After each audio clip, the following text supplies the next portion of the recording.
La France compte aujourd'hui 1,3 million de personnes âgées dépendantes. Face à la perte d'autonomie, les aides publiques, comme l'allocation personnalisée d'autonomie, ne sont pas toujours suffisantes. Il est donc tentant de souscrire une assurance dépendance afin de ne pas devenir une charge pour ses proches. Mais attention, ces contrats d'assurance comportent des astérisques.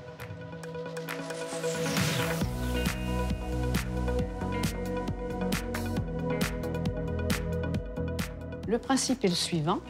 Vous versez des cotisations mensuelles à partir de la date de souscription.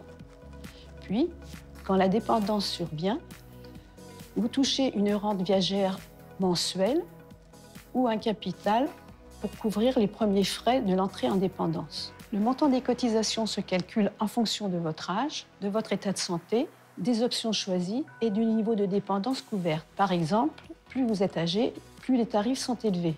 Notez également que les montants des cotisations peuvent évoluer à la hausse, en général de 1 à 4% par an. Autre point important, le niveau de dépendance est évalué par l'assureur. Et chaque assureur a sa méthode d'évaluation. De plus, il existe un délai de carence allant de 1 à 3 ans avant le déclenchement des garanties. Si la dépendance survient pendant ce délai, il n'y aura pas de prise en charge et les primes versées seront remboursées.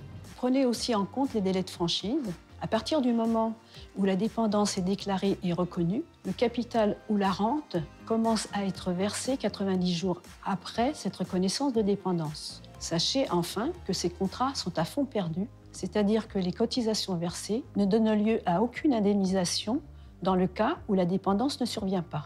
Bref, si vous choisissez de souscrire, comparez bien les offres et n'hésitez pas aussi à réfléchir à un autre produit d'épargne peut-être plus adapté.